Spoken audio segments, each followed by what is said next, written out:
Yeah, I can just start from the beginning. Didn't you start in commercials before Yeah, you sure. got anything else? I started in like stage acting and theater, but yeah, when I first came to Los Angeles, I did mostly commercial stuff.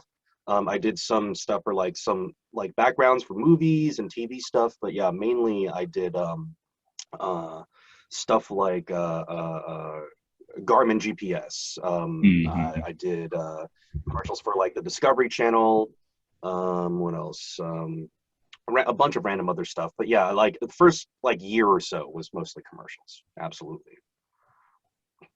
And based off what you just said too, so from then up until now, you've been steadily working doing like ADR and major movies and stuff too.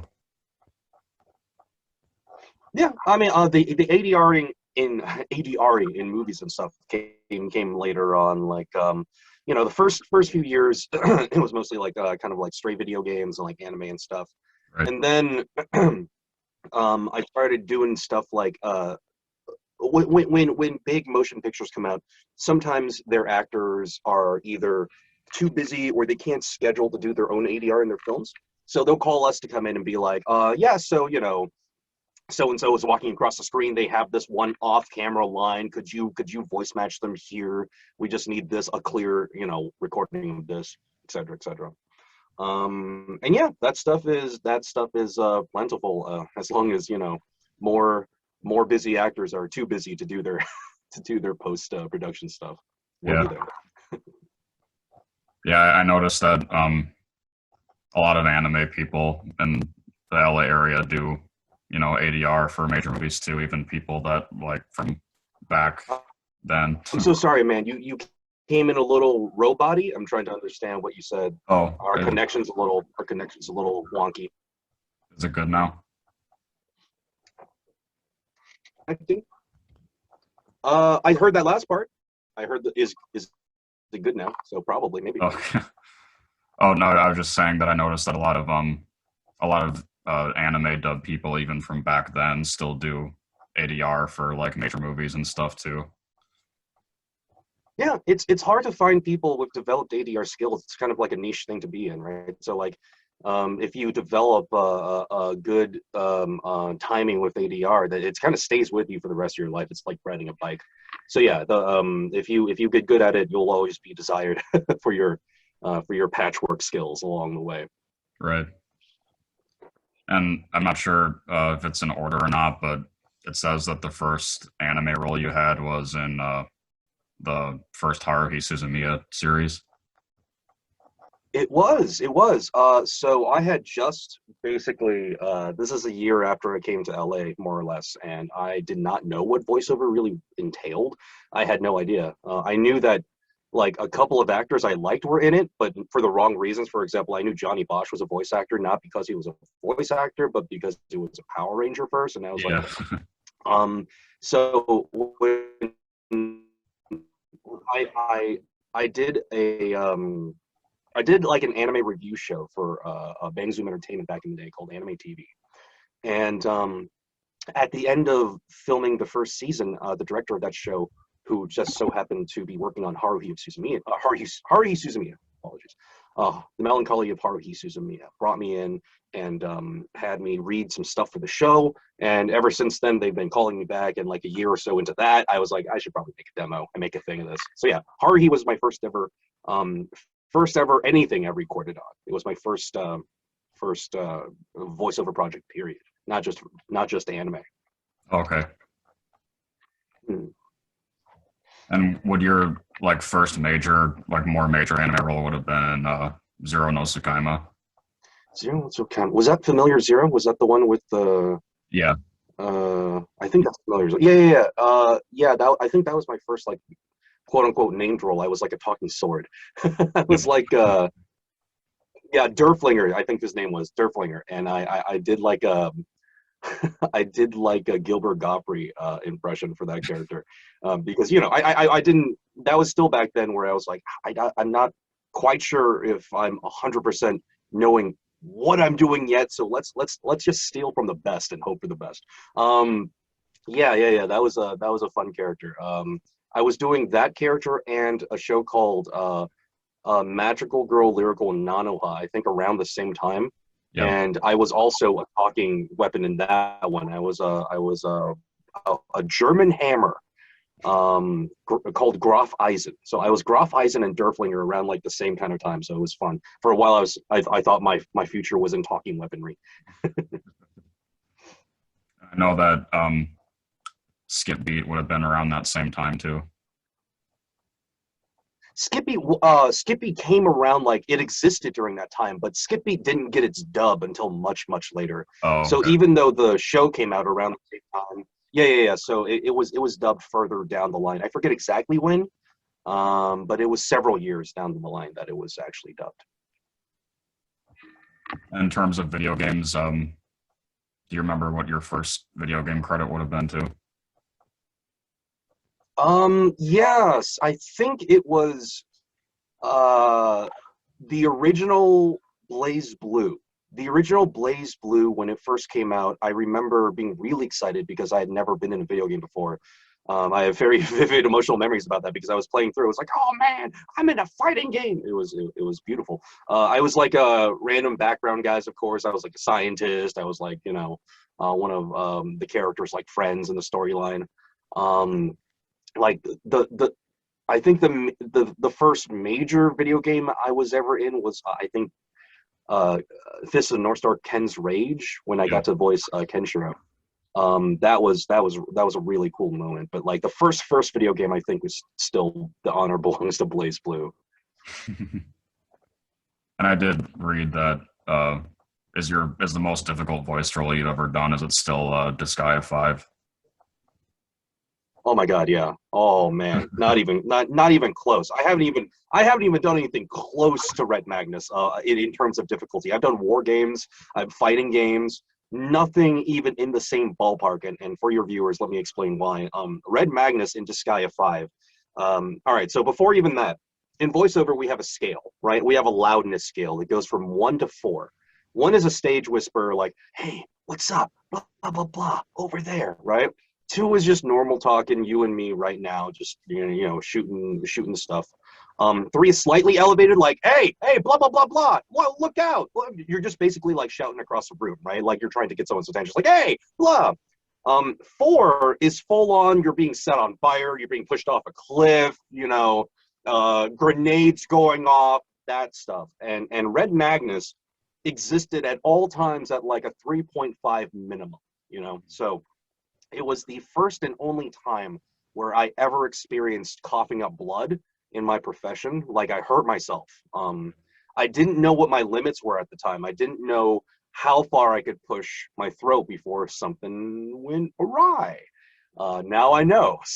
So I would not approach that character the same way. I would do it completely differently. I don't know if I would even accept the character at this point. But yeah, Red Magnus remains to this day the most technically difficult character I have ever voiced.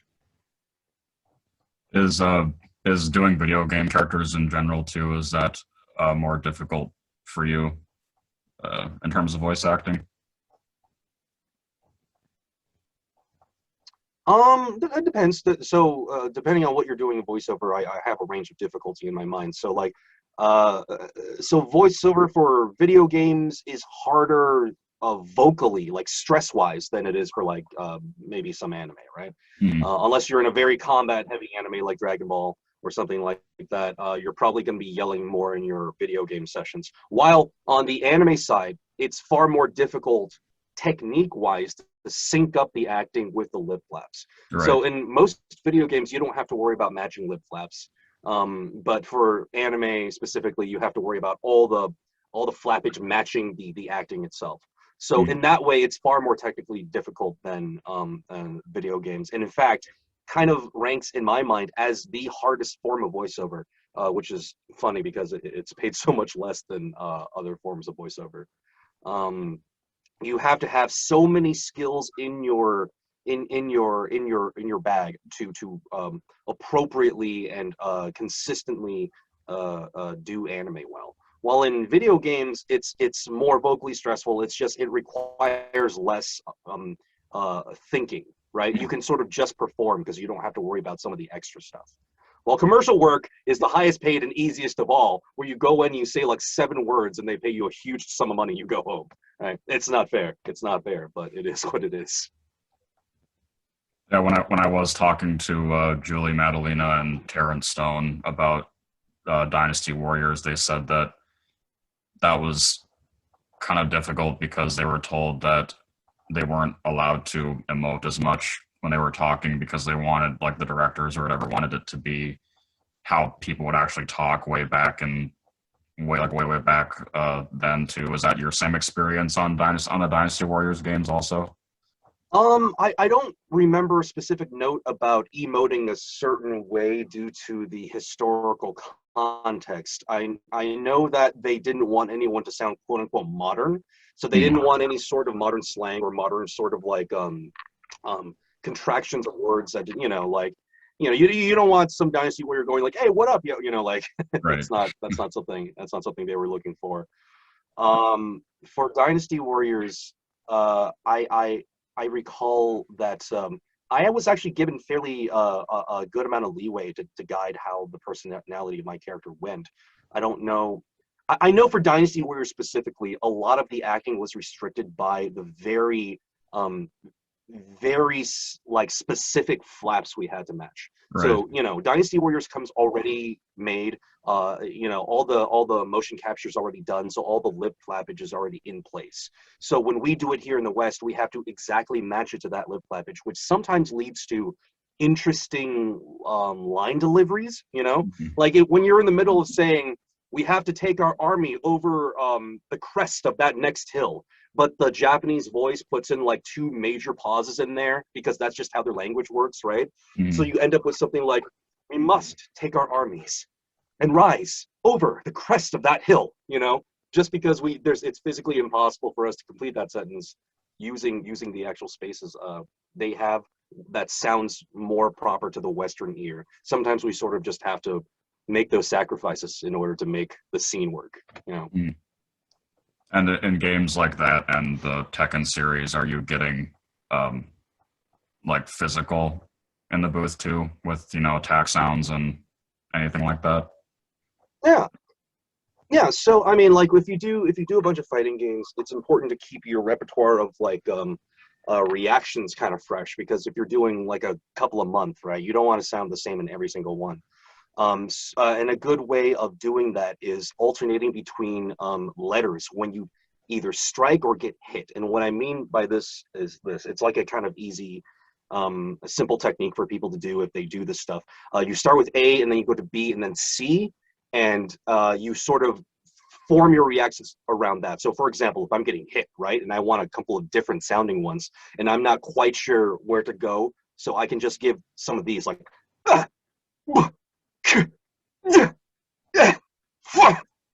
that's sort of like a if you're not quite sure where to go with some of your reactions, that's a cool little cheat device. It's like you got all these letters to go through, and they'll all give you sort of a different sound if you tap each of them.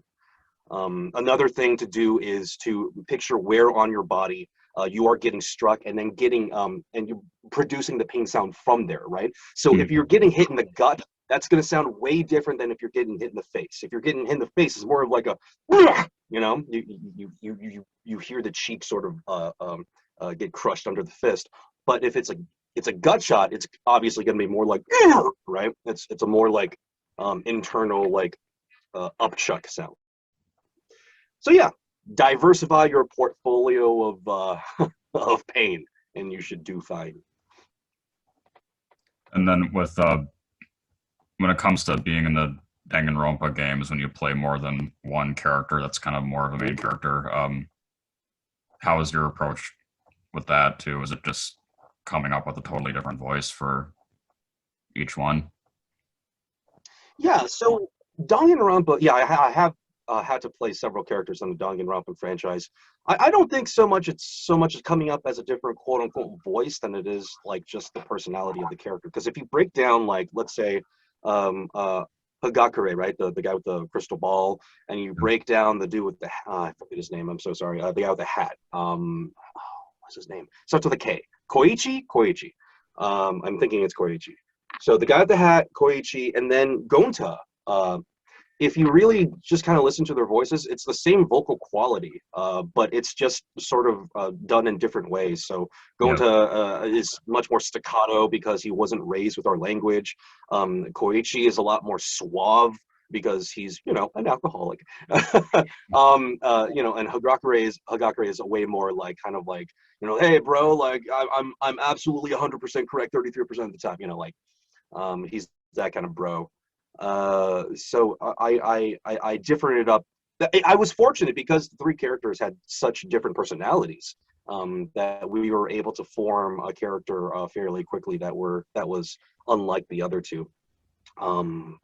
I am ashamed to say though, to this day, I've only played one of the Danganronpa games, the first ever game. I know. I'm every day I tell myself it's like, Keiji, you have to at least play the second and third one. You have to sit down and play these games. They're terrific games. There's no reason why you shouldn't have played them at this point. But you know, as you probably know, like everyone who ages out of their teens comes into this place, into this adult life where you're like, huh, you know, I do have the resources to buy games now. I just don't have the time anymore. The bars sort of switch, you know. When you're young, you have all the time in the world to play games with no money to buy them. But when you're older, completely opposite. So one day I'll get to it. You also have a thing about do you like not like hearing yourself in anime or games that you've done, or are you fine with that? Not lecturing myself? I'm sorry. Oh no, I was just wondering because I've heard a lot of different answers. Do you not mind like hearing yourself in games that you've played or anime that you've done, or? I'm trying to understand. What do you mean lecturing myself in games? Like, Oh no, I said like, do you not like, what's your thoughts about hearing your own work like in games and anime and stuff after you've already done them? Oh, I mean, I try to, if at all possible, I try to listen to it back to do homework. You know, like, okay. You know, if you're an actor, you should at least listen to the final product once or twice to sort of deconstruct and sort of listen to where you could have done better, how you could have differently approached a certain line. That's just deconstruction homework that every actor should do. I try to do that at least once for everything. It's hard because sometimes you lose track of stuff. There's some stuff that have come out with my voice in it that I just haven't gotten around to hearing yet. Thank goodness for YouTube. That's been a terrific help. Unless it's like a franchise I'm really into, I don't spend too much time with myself in whatever medium. Like I don't go back and rewatch the same episode like 16 times to listen to the deliveries. But like, let's say it's a game like what was it? Xenoblade Chronicles X, right? I love that game, and I was in it, and I had to go through and listen to myself at the end for like 80 hours because I was mech grinding and I lost so much of my life to that game. But that's completely different. Generally, just though once around, not the 80 hours. Are you a personal fan of the Tales series too? I love the Tales series. It's probably my favorite JRPG.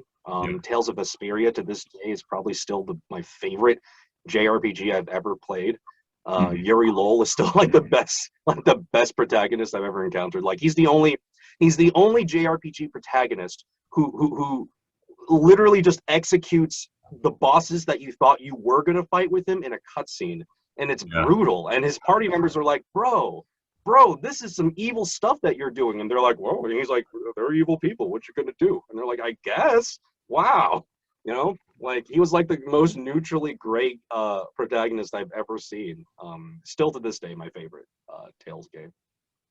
Did you have a specific approach to when you played Wingle in the Exilia games? Yeah. I wanted to give him, like the stuff he was due because he was a really well written character in Exilia. I keep saying like the relationship that the Chimeria had with each other were like just made them superb villains, and it really solidified a already fantastic story. I thought his relationship with Gaius was really fascinating and really full of really good lore to chew on. I was sad that nothing good ever happened to the character. Spoiler, even in the second game, like Wingo comes back and life is still crap, you know. Right. But he was one of my favorite characters to voice because he was, not only was he interesting as a lore character, he was interesting to voice because he had two sort of modes to him. He had a normal everyday mode, and he had like this weird Super Saiyan battle thing where we had to say this made up language. This I guess it's not made up. There's like, you know, it's in-game established, but like more or less a made up language that we had to make sound completely natural and had to fit within like the 6 seconds of the little cutscene where he gets to do his like lightning nova move. So yeah, I have very fond memories of Wingle, and one day maybe we'll see him again, you know, in not a terrible suffering state. This is kind of this might be obvious too, but do you have a preference in video games or anime or whatever? Do you like darker roles more than lighter roles?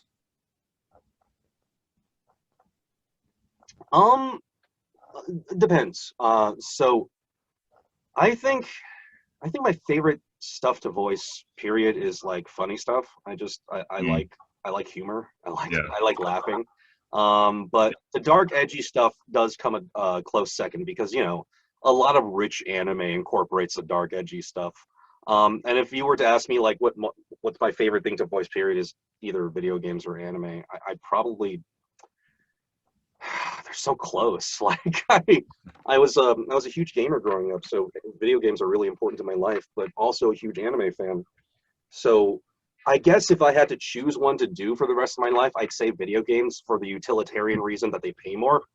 But I can't lie and say my spirit would be emptied a little if I never got to do anime again. So yeah, by a very close hair, probably I like video games more, but that hair is very, very, very thin. Mm-hmm. And were you it was probably really cool to have worked with like people that started in anime dubs that are still working. Like, I'm not sure how well you know Wendy Lee, or like if you're friends with her, or people like that. Yeah, Wendy. Yeah, Wendy Lee is a fantastic actress. She was Hari. She starred in the first thing I ever did. Yeah, I've had the privilege of working with Wendy Lee and folks like her for years now. And you know, they're constantly and consistently competitive, and they're where they are for a reason, right? So Wendy Lee, I don't think will ever not be competitive in this field.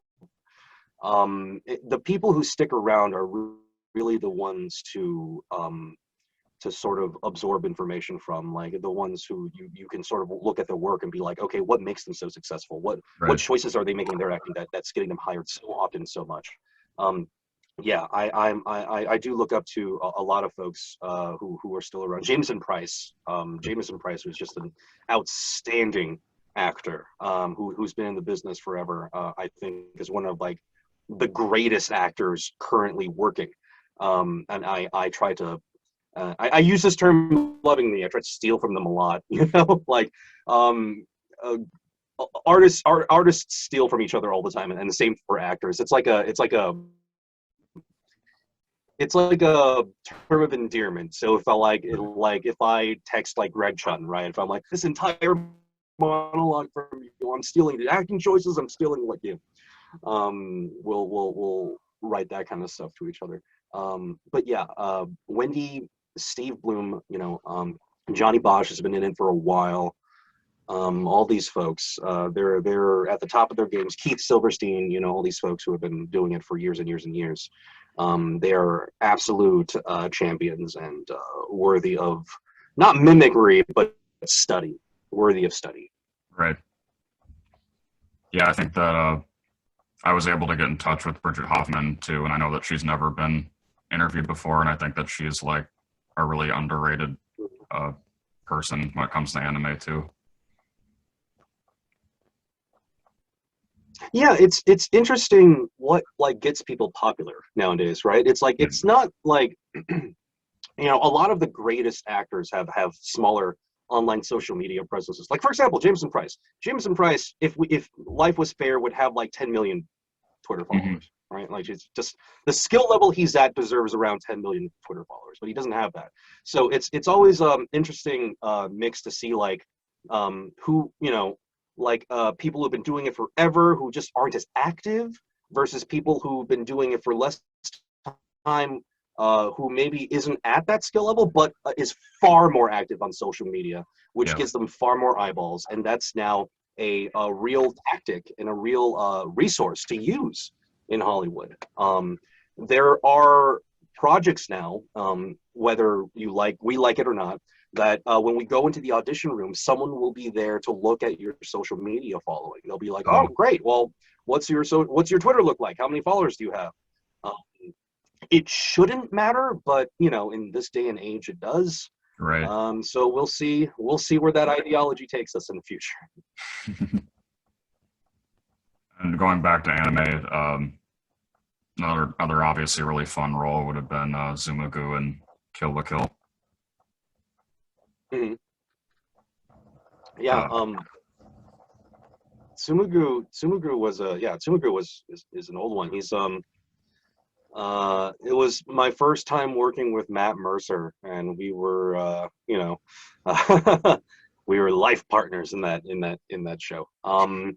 Yeah, that was an interesting experience. It was right after Gurren Lagann, right? So I was like, I was on the hype train for Kill la Kill, because it was from the same dudes. And it turned into this whole different show. I didn't know what to expect out of it. I certainly didn't expect what it turned into. But yeah, I'm happy to have the experience of the character. I love his character design. I love coming back for the video game. I thought his interactions with Matt Mercer's character, you know, the shiny purple nipple man, were fantastic. Yeah, positive experiences all around. And you know, Erica Mendez sounded great in that show. Everyone sounded great in that show. It's great. Yeah. And you got to play, I don't think it was anybody major, but you had several different roles in the newer Hunter x Hunter series. Hunter, yeah, I remember. I remember too. I remember the guy with like the poofy hair. Starts with a D. His name. It's not Dwight. It's something like that. Yeah. He helps going out later down the line, and also I was a koala, a murderous koala.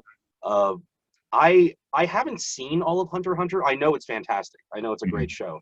But you know, a lot of episodes, a lot of time investment. Same reason why I haven't, you know, I'm not caught up with One Piece.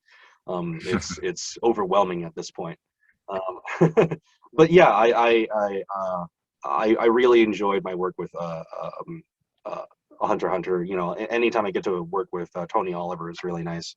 And yeah, I feel like Koala. I think that was his name, right? Koala. It was just Koala. It was just a little pink koala. He was one of the most introspective characters I ever voiced, which is funny because he's a tiny koala. Yeah, I really need to sit and watch the entire thing. From what I've seen of it, it's you know, it's fantastic shonen action, and I do love me some shonen action. So. And when you got the role of Archer in the Fate series, was that any different of an audition process, or was that more involved, or? It wasn't more involved. It was interesting because I had thought that they were going to get Liam O'Brien back for it. You know, I didn't really know why they wouldn't, but they went another direction, or because of his involvement already in Fate Zero as another character, possibly they were like, okay, maybe we'll switch up around the voices. When I first got Archer, I freaked out because I was a huge Fate fan. I was like, what the hell? Like, what's happening? Like, why do I have this? What am I reading right now? Where's Liam? So, you know, I had that initial like fan reaction where I'm like, what do you mean Liam's not coming back? What the?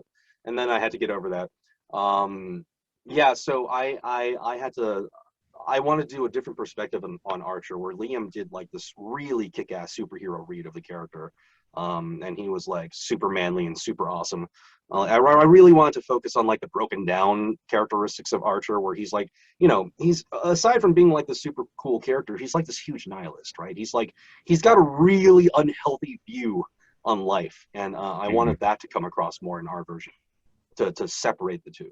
But yeah, Fate Stay Night has been a transformative experience. It's led to so many friendships, meeting so many people. I've gotten to go to like 2 red carpet premieres for the movies. It's been a blessing. It's been a terrific series to be involved in, and I'm just blessed and thrilled, and I feel lucky every day to be a part. I thought too with your take on Archer that it was you did a really good job like translating his cockiness and kind of sexuality and just like how he carries himself really well. Like it was really similar to the Japanese voice actors too. No, I appreciate that, man. Appreciate that. Thank you so much. Yeah. And it was just cool seeing the dub of those movies that people that I wouldn't have expected in certain roles, like Melissa Fawn as Ryder. Like I wouldn't have guessed that she would have done anything like that. Right. Oh man, yeah, Fate Stay Night Unlimited Blade Works was such a beautiful show, and it was, I believe it came right after, was it Fate Zero, right? It was like it was a beautiful time to be a Fate fan around like 2014. Fate Zero had just come out, and then Unlimited Blade Works hit. People, I remember I was still riding off the high of like Ryder became my favorite character in Fate Zero, and I was on such a high like Fate hype train that when the audition came in, I freaked out. So yeah, Fate is one of my favorite anime series to this day. Mm-hmm. I know this is moving ahead a little bit, but since the way that you portray Tsunemi in the dub of Demon Slayer is, you know, it's different in the Japanese, but I think it still works. Were you trying to base it off of the Japanese at all, or was it like a totally different, you know, did you want to take it on a different way? So I based it off of the stuff I knew about him. I did some research about the character. He's heavily scarred from all the combat he's been in. He's been screaming in despair since he was a child. You know, I saw what happened to his family. So I wanted to give him somewhat of a rougher voice, because I feel like at that point he would have been in that range anyway. And I wanted to really, you know, he's this very aggressive character because he's put up so many walls to protect himself. And the way he treats his brother is another way of, in his own mind, he's keeping his brother safe. So I really wanted to keep that aggression that's just trembling right beneath the surface. He has no real respect for anyone other than like one person. Yeah, I wanted to bring all those aspects to him. I know he hasn't gotten too many scenes yet, but I know further down the line there's some crazy stuff that happens with him and his brother and, you know, the character.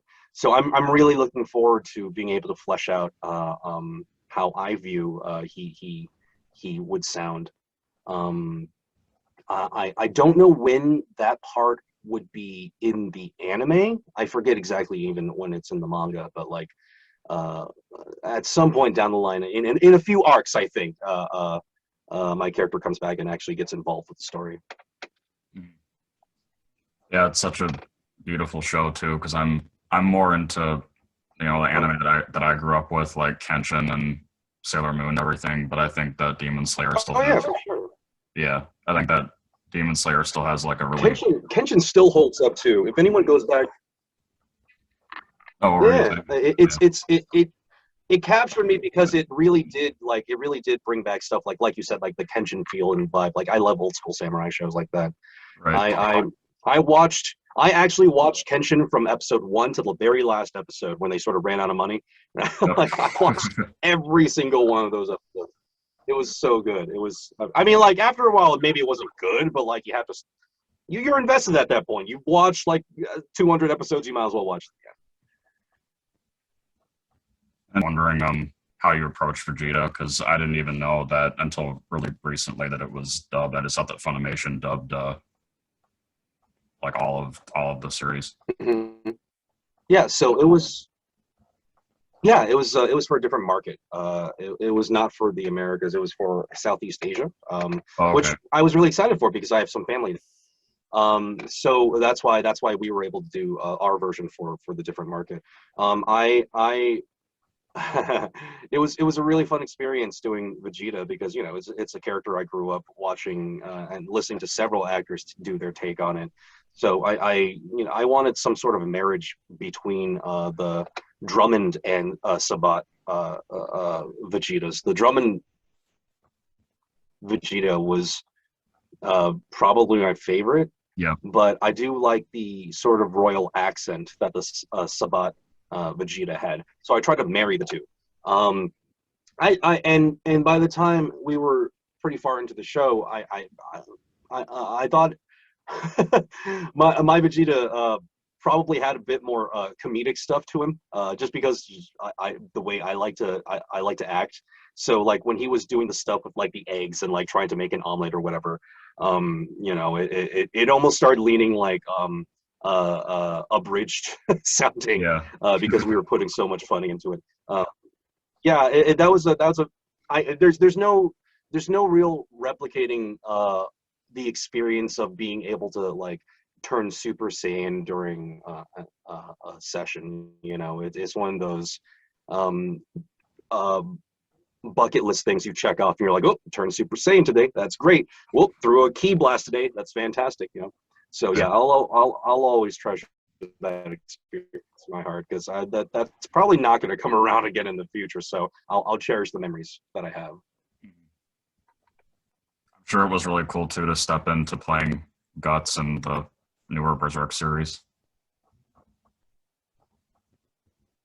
Yeah. Guts, I again got Berserk was a pivotal anime of that period, and it was an honor to even in some small way continue the story, as it were. We try to put Guts in a very deep, like tattered place vocal wise because this is after the demon, like the moon festival, all that crazy stuff happened. Yep. Casca's like mentally shattered, so Guts is in like the darkest, deepest place he's ever been, starting that show off, and we wanted to sort of keep him there. He was like this completely um, not broken, but like completely disillusioned human being at that point, and we wanted to keep him in that really tattered state. Um, yeah, I really hope, as a fan of Berserk, I really hope that we get the story finished in my lifetime. Yeah. I feel like I've been waiting my entire life for that story to finish, and I don't know. I just hope it doesn't like get the Game of Thrones treatment in the end. You know what I'm saying? Like, Mhm. the ending to Game of Thrones that happened. I really hope that's not what happens to Berserk. It deserves its finale. It deserves its planned ending. Right. And this is another general question, but it's related to, I guess, more darker roles. Do you have like a specific process to get yourself out of a really like dark emotional place that you have to be with a character?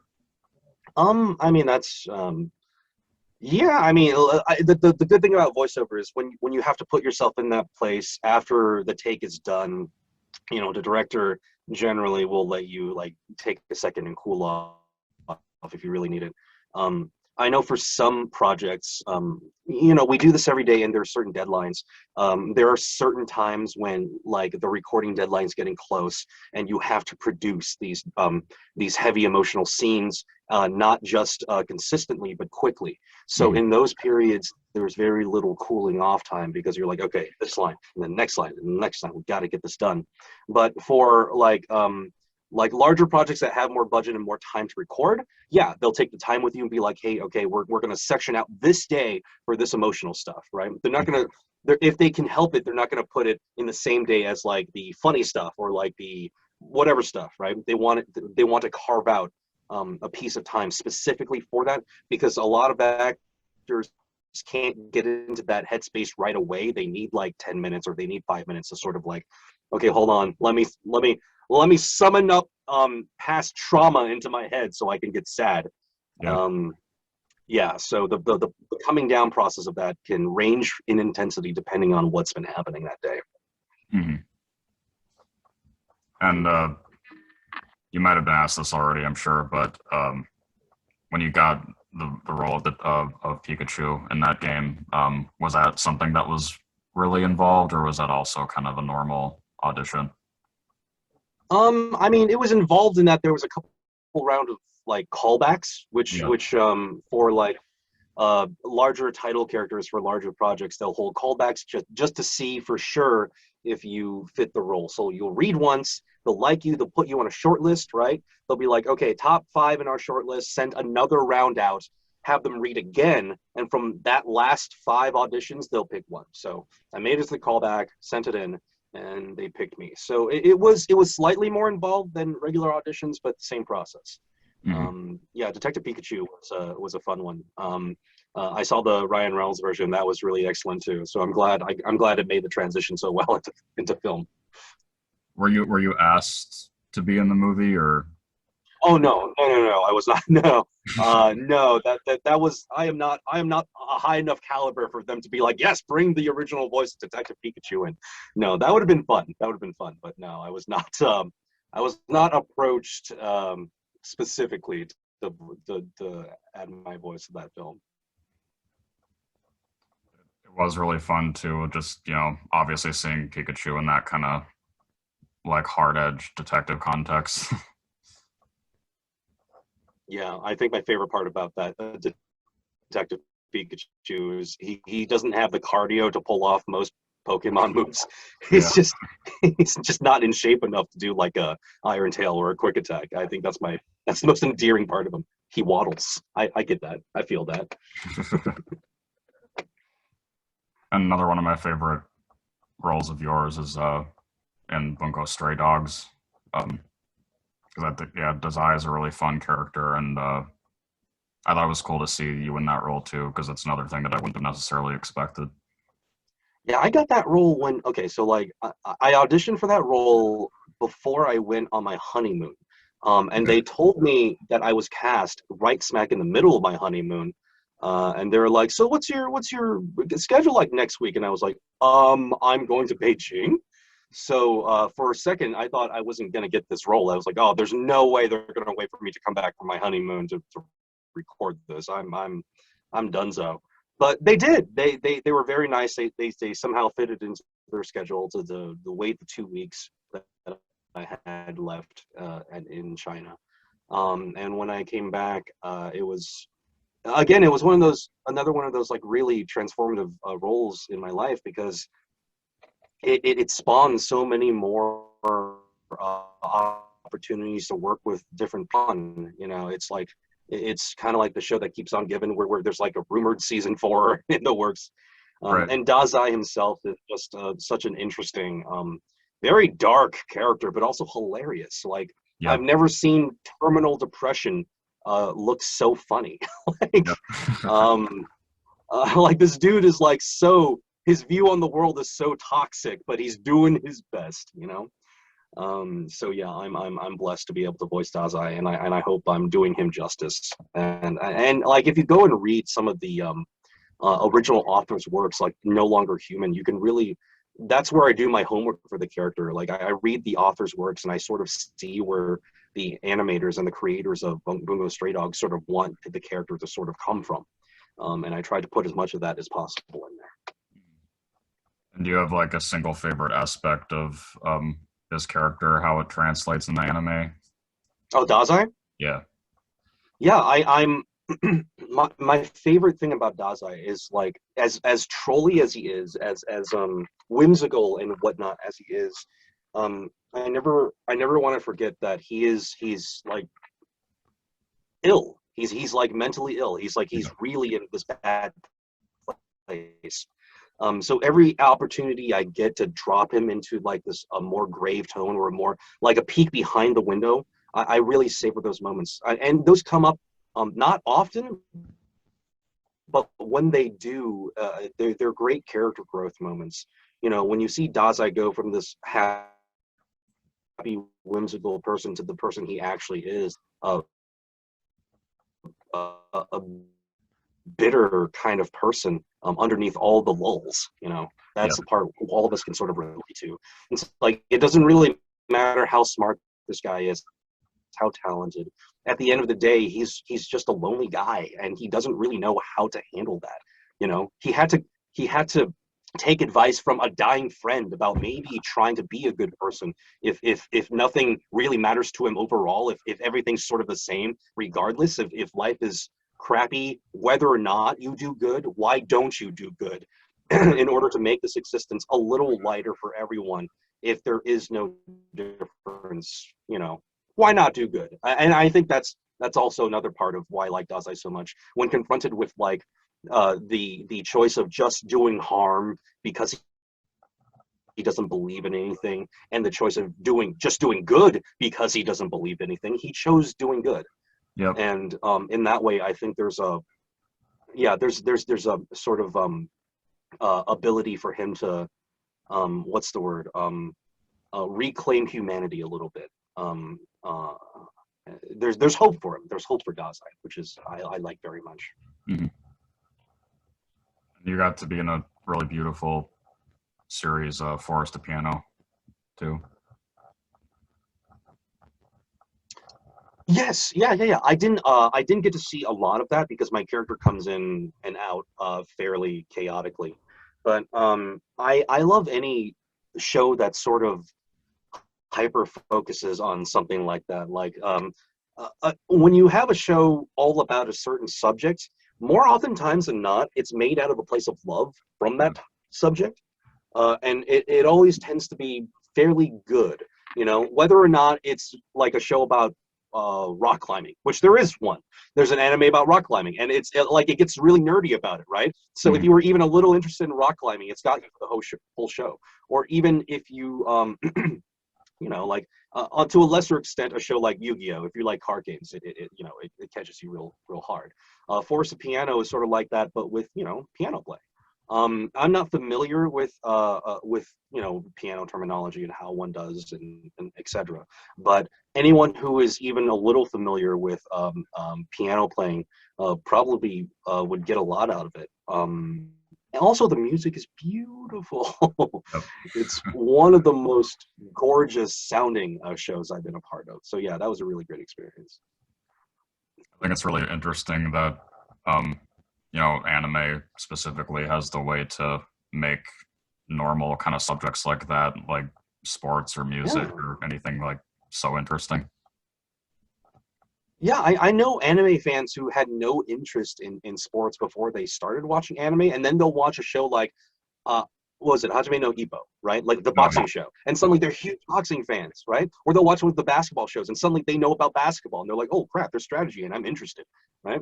And anime is a great gateway to whatever, as long as the content clicks with the viewer. And anime has such, when they hyper focus on a subject, like when they just make a show about basketball, there's always so much heart. It's hard not to become a fan of the stuff that they put up when they do it from a fan's perspective, right? When you see it from their eyes, the creator's eyes, who know what this topic is, it's easy for the viewer to be like, oh, that's why people like it. Oh, this is really interesting. This is like the strategy, the tactics, I think anime is an amazing tool to get people into whatever subjects. I think it should be used more, to be honest. I think we should teach with it, to be honest.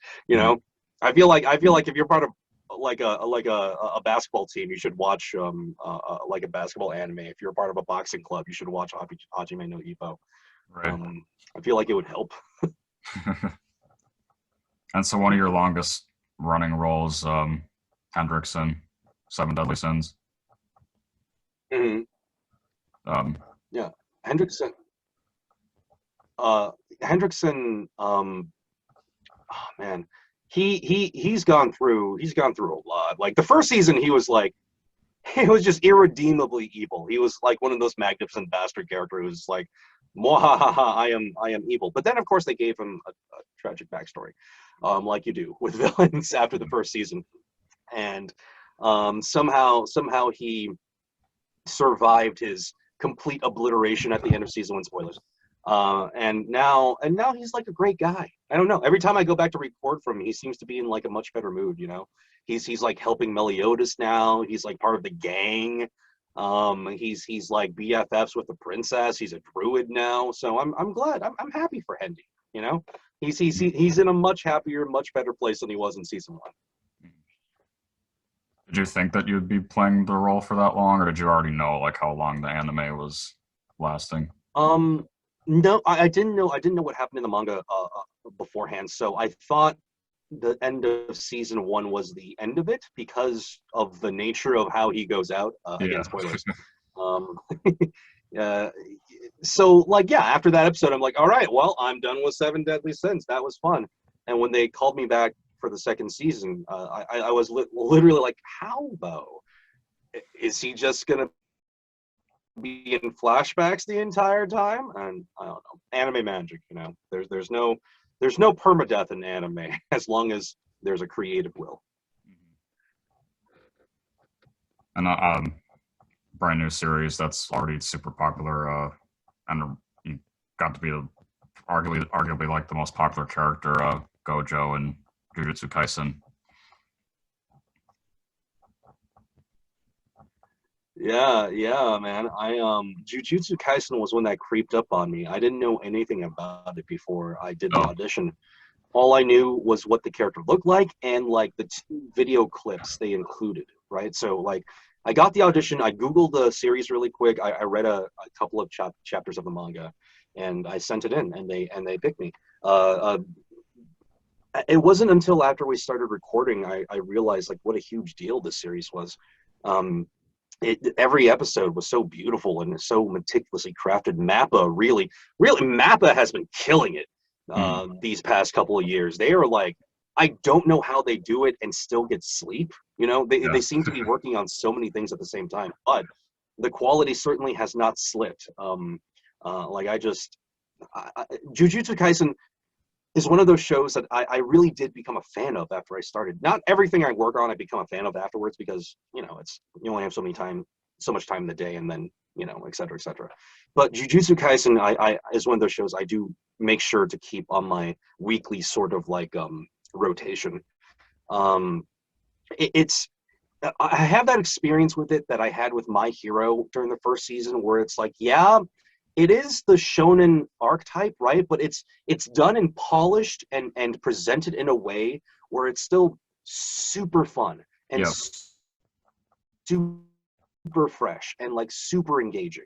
And that's all I really like need from a show. Like even if it's a formulaic thing, which you could argue that Jujutsu Kaisen lampshades and flips on its head more often than not. If it's presented in a way that's very palatable and very fun and full of heart, I'm still probably gonna watch it, right? Like for example, My Hero Academia, it doesn't do that much to deviate from the normal shonen formula, but it's so filled with heart. You know, you have it's so hard to dislike the show because of that. And for Jujutsu Kaisen, I feel like it really hits some of those same notes, where it's like every episode you sort of feel the creator's love letter to whatever thing he's paying homage to. You really feel the joy out of like having these characters, or them making these characters interact and being in these situations. So it's a very earnest show. It's very not the word wholesome, but like wholesomely made is what I mean. Like a lot of soul went into it, and I really appreciate that. You know. And do you have a favorite aspect of Gojo's character, even though it hasn't been very many episodes yet? But yeah, like I like him for kind of the same reason I like Dazai, just a little different. You know, he's very trolly, but I think everyone loves Gojo because he's the strongest character in the show, right? He's funny, he's happy, he's trolly as heck. What I find most interesting about Gojo is his weaknesses. Like they're fairly apparent, even if you don't like to think about them. As much as he gives guff, and like as much as he discredits and talks down to the upper echelon of jujutsu society. You know, he disagrees with how things are run. He disagrees with the old ways how things run, but he himself is setting down his own personal ideology for these kids to follow. You know, in reality, he's sort of doing the same thing the older folks have been doing for years. Yep. It's just in his perspective that in this perspective, I'm right, so we should do this instead. I think it's very interesting that he's arrogant enough to really believe that that will work, right? So he's convinced, and he's convinced himself in a way where he doesn't really absorb outside perspectives outside of his own perspective, which Yeah. I think is incredibly fascinating. And he has this sort of almost naive, one would say, belief in himself. Now, obviously, he's not dumb, right? He's not a dumb character who just goes about and does whatever he wants. He plans for failings, including for like the kids and himself. He has backup plans, all that good stuff. You know, so he's super smart. Maybe not the wisest character, just super smart. You know, he tends to overestimate himself while underestimating the opponents he fights. If you go through all his fights in the show, you'll notice that even though he crushes people, every time he fights someone, something like someone either gets away or someone steals some fingers or he's distracted by some, you know, like all of his fights don't really come up as clean wins for him because of his arrogance, because of his personality, and because of his absolute staunch belief in himself. So I think that part is incredibly fascinating. And it's my favorite part of the character. In terms of anime, it looks like the other most recent thing that you got to work on was Tenku Shimpan. Tenku Shimpan. Which one is that? That's High Rise Invasion in English. Oh, okay, yeah, High Rise Invasion. Yeah, I was a couple things in that show. I watched the first couple of episodes, so I do know what the show's about. But when I first started recording, I was completely lost. I was like, what is happening? Why are there masks? Is this battle royale? There's a lot of fan service. And I didn't know how much fan service was in the show until I watched the first couple episodes, because the stuff I do is just, you know, like background mask killer B, security guard A, you know. But yeah, any chance to work with Splice Spread and Megan Buckles is always great. I love their studio. They did stuff like Gantz O and what was that show on Netflix? I was Oma Takita in a Kengan Ashura. They've got some bangers that come out of that studio, so always fun to work with them. Is there a lot of well, besides Jujutsu Kaisen, is there like other anime that you're actively working on, or can you not talk about it? A couple shows I can't really talk about, but like I said, Bungo Stray Dogs 1, I'm doing currently, still Jujutsu Kaisen, obviously. There is a couple of shows in the works that I can't talk about, but probably in the next few weeks will come out. Okay. But the two shows that are keeping the busiest right now are Jujutsu Kaisen and Bungo Stray Dogs. Yeah. And since I saw your Facebook post about it, I can just ask you what your experience was working on the Tom and Jerry movie. Sure. So yeah, I provided something called a scratch track for Tom and Jerry as Tom. Mm-hmm. And what a scratch track is it basically, what I was told was I was going to come in, I was going to lay down the scratch track. So basically all these efforts and noises and screams and yells, every time Tom does something in the movie or reacts, that's you can hear me. What was supposed to happen was I don't know if there was supposed to be another actor to come and do it over my scratch track, because scratch tracks generally lay a foundation and is a guidepost, right? So if a character is not done being animated, a scratch track can tell the animator, oh, right now he's screaming in pain, or oh, he just got his hand hit by, you know, like the way he screams or the way he reacts gives the animator some idea of how to animate. In our case, instead of having the scratch track being taken out and replaced with another actor, they just sort of left a lot of it in. So a lot of the In fact, if you're not hearing a Wilhelm scream, it's me. That's Tom. Okay. So they decided to put me in additional voices in the credits, which is interesting because you know, every time you hear Tom, it's more or less me. But yeah, it was a fun experience. I'm a huge Tom and Jerry fan, and being able to even in some small way be a part of the universe, was delightful. Yeah, it was great. And in terms of video games, I can't say I voiced him. Oh, sorry. Go ahead. in terms of video games, is one consistent thing that you're still doing is the Fire Emblem games. Mm-hmm. Yeah, Fire Emblem is it's one of my favorite franchises. Owain, one of my favorite characters I ever got to play. I don't do as much Fire Emblem stuff anymore, but every once in a while they have me come back for Fire Emblem Heroes and voice another character.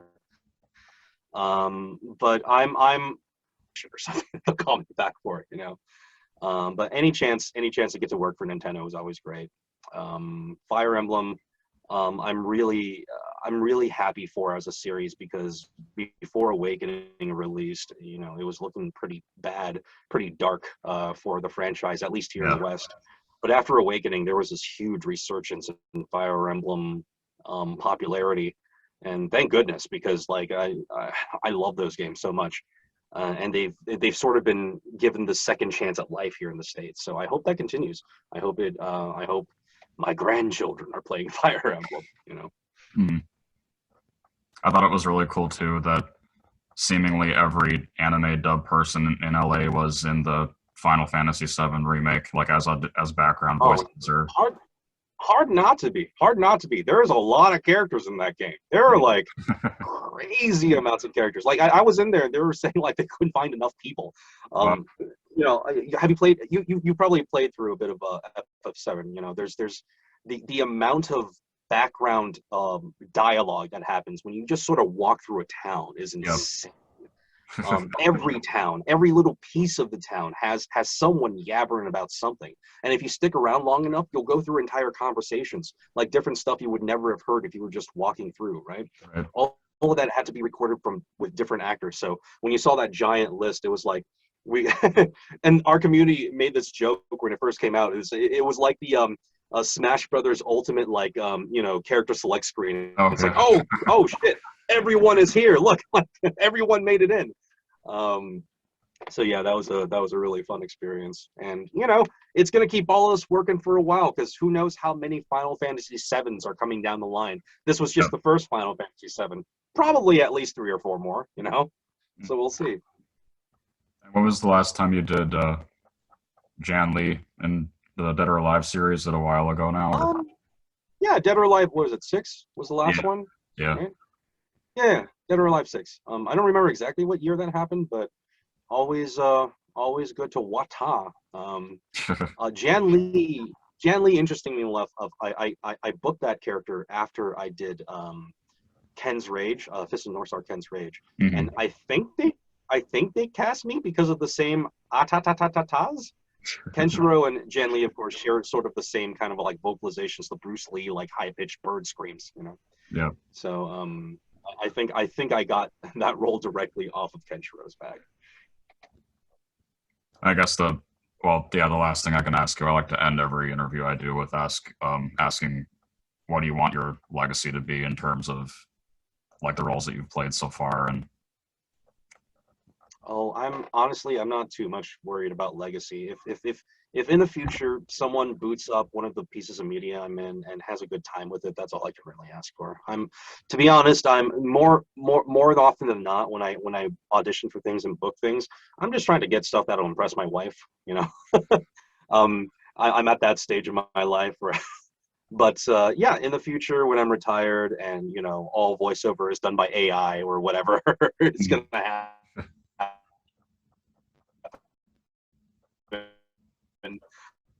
Hopefully someday Jujutsu Kaisen and listen to some old school anime before the robots took over. If it makes their day a bit better in the future, where we're enslaved by our robot overlords, then so be it. Well, thanks. This was fun to talk to you about all this stuff. Yeah, man. Thanks for having me on. Absolutely, absolutely. Thank you for being so flexible with your time. I know I got in touch with you like super last minute the other day, and I was like, oh, I don't think I can finish on time. So yeah, thank you for being flexible. That's no problem. I can once I get this up on YouTube, I can send it to you like on Facebook or whatever. Yeah, for sure. Yeah. Yeah. Ping me on Facebook. That'd be great.